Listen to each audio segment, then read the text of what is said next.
ആലപ്പുഴയിൽ നമുക്ക് നേരെ തൃശ്ശൂർക്ക് പോകാം. തൃശ്ശൂർ വടക്കുംനാഥ ക്ഷേത്രത്തിൽ ആനയൂട്ടായിരുന്നു. 63 ആനകളാണ് ആനയൂട്ടിൽ പങ്കെടുത്തത്. മുഴുവൻ ആനകളെയും ഇത്തവണ ഗജപൂജയ്ക്കിരുത്തി. ആനയൂട്ടിന് മുന്നോടിയായി മഹാഗണപതി ഹോമവും ഗജപൂജയും ഒക്കെ ഉണ്ടായി.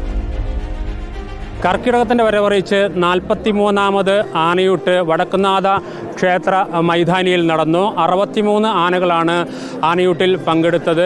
വളരെ വിപുലമായ സംവിധാനങ്ങളാണ് ഒരുക്കിയിരുന്നത്. ആനയൂട്ടിന് മുന്നോടിയായി ഗജപൂജ നടന്നു. 63 ആനകൾക്കും ഗജപൂജ നടത്തിയാണ് ആനയൂട്ടിലേക്ക് അടങ്ങുന്നത്. അതിനു മുൻപ് മഹാഗണപതി ഹോമവും നടന്നിരുന്നു. നമ്മൾ ഏകദേശം ഒരു മാസം മുമ്പ് തന്നെ നമ്മൾ ഒരുക്കങ്ങൾ തുടങ്ങിയിട്ടുണ്ട്.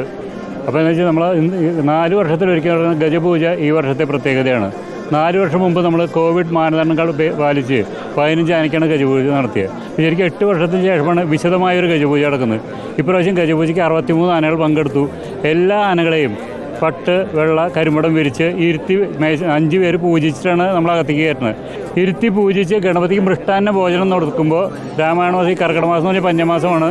അത് വളരെ നന്നായി നടന്നിട്ടുണ്ട്. ഞാൻ അഷ്ടദ്രവ്യങ്ങൾ ചേർത്ത് ഒരു വലിയ മഹാഗണപതി ഹോമമാണ് ഒരുക്കിയത്. 60ഓളം തിരുമേനിമാർ ഭാഗവാക്കായി. അതിനുശേഷം ഗജപൂജ 2 മേശാന്തി, 2 തന്ത്രിമാരും 3 ക്ഷേത്ര മേശാന്തിമാരും കൂടി ഗജപൂജ നടത്തി.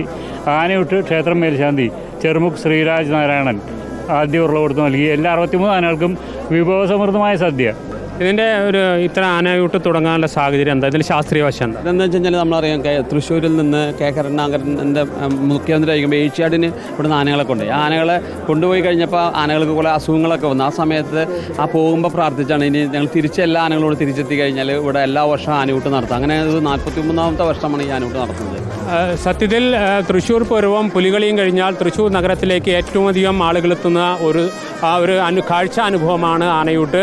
എല്ലാ വർഷവും കർക്കിടകം 1-ന് ആരംഭിക്കുന്ന ആനയൂട്ട് ഇനി മറ്റ് പല ദേവസ്വങ്ങളിലും ഇത്തരത്തിലുള്ള ആനയൂട്ടുകൾ ആരംഭിക്കും. ഏതായാലും വലിയൊരു കാഴ്ചയ്ക്കായി ഇവിടെ എത്തിയത് ആയിരക്കണക്കിന് ആളുകളാണ് വടക്കുംനാഥ ക്ഷേത്ര സന്നിധിയിലേക്ക് എത്തിയത്. Reporter Jaison, reporter Thrissur.